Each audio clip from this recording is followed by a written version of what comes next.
and I quote, "We have to face up to the fact every single one of them is," I apologise, Mr. Speaker, F star, star, star, star, star, star, useless. A sitting MP just quoted that out loud in the House of Commons about her own side's candidates for Prime Minister, and the room laughed because everybody knew it was true. Look at them. They are so arrogant. They want to lead our country. They can't even lead a country. You'll hear exactly what she says to every single one of those candidates in a minute. 1.5 million new homes Labour promised had been hung like a millstone around her neck. 100 Labour MPs demanding the Prime Minister goes, ministers resigning mid-session, and a leadership race that one of their own MPs called the worst field in modern political history. This is the moment Parliament stopped pretending everything was fine. Share this before you watch the rest. Seriously, hit share right now. Like the video, subscribe to the channel. Now, let's go back to where it started. The Health Secretary has been a bit distracted lately, hasn't he? Yeah, hasn't he? Yeah. He's chuntering now. Why don't you just do your job? Do your job. Even worse, Mr. Speaker, is what isn't in the gracious speech. There's no point in him giving me dirty looks. We all know what he's been up to. You'll know. Even worse, Mr. Speaker, all along. It is no wonder, Mr. Speaker, that nearly 100 Labour MPs have now called for the Prime Minister to go. I know that there's another 100 who claim to be supporting him, although some of them didn't even know that their names were on that list. When you can only get a quarter of your MPs to publicly back you, the game is up. And so the starting gun for the Labour leadership contest has been fired. So let's have a look at the runners and riders. We have the former Deputy Prime Minister, Mr. Speaker, former Deputy Prime Minister, who has given up vaping. She's not here. She's given up vaping, but still hasn't paid her taxes. We have the Health Secretary, who accidentally sent his takeover plans to Number 10, almost as incompetent as leaving them on the photocopier.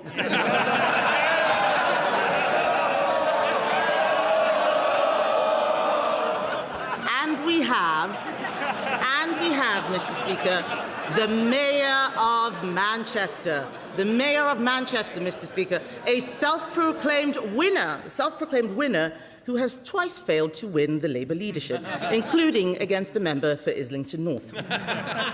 As one Labour MP said about all the candidates in this race, and I quote, "We have to face up to the fact every single one of them is," I apologise, Mr. Speaker, F star, star, star, star, star, star, useless.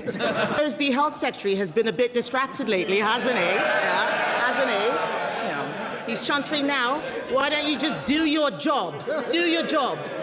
Even worse, Mr. Speaker, is what isn't in the gracious speech. There's no point in him giving me dirty looks. We all know what he's been up to. You'll know. Even worse, Mr. Speaker. When I was Shadow Housing Secretary, I stood at this dispatch box and warned the former Deputy Prime Minister that she had been stitched up, that the 1.5 million new homes Labour promised had been hung like a millstone around her neck. I knew that they wouldn't be able to meet that target because they didn't understand why more houses weren't being built. Sure enough, they are already more than a third down on their target and well behind what we delivered. Of course, Mr. Speaker, in the end, it wasn't 1.5 million homes that did for the former Deputy Prime Minister. It took just one flat in Brighton to bring her down. That is so obvious. I know they don't want to hear it, Mr. Speaker, but this. I know they don't want to hear it. Look at them. They are so arrogant. They want to lead our country. They can't even lead a coup. It is so obvious, Mr. Speaker. Getting to Number 10 is not an award for being in a game show. This is not Strictly Come Dancing, and despite appearances, it's not Traitors either. If you are a housing secretary who can't work out her housing taxes, if you're a health secretary who can only cut waiting lists by deleting names from the waiting list, if you are Gordon Brown's former chief secretary to the Treasury and you think the bond markets are a hoax, I can assure you that being Prime Minister is going to be a lot tougher. Too many have failed because they thought winning an election or a leadership contest was the success. It is not. The work doesn't end when you get the job. That's when it starts. It is absolutely preposterous that the government is here laying out a programme as its ministers are resigning, and a large proportion of the party is saying that the Prime Minister needs to go.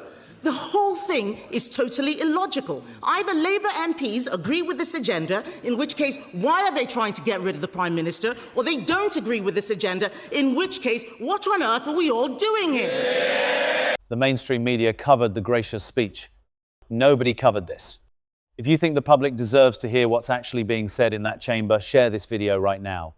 Here's my question, and I'm pinning the best answer. If you were a Labour MP today, would you back the PM or would you be signing that letter? Drop it in the comments below. Like if this opened your eyes. Subscribe so you don't miss what's next.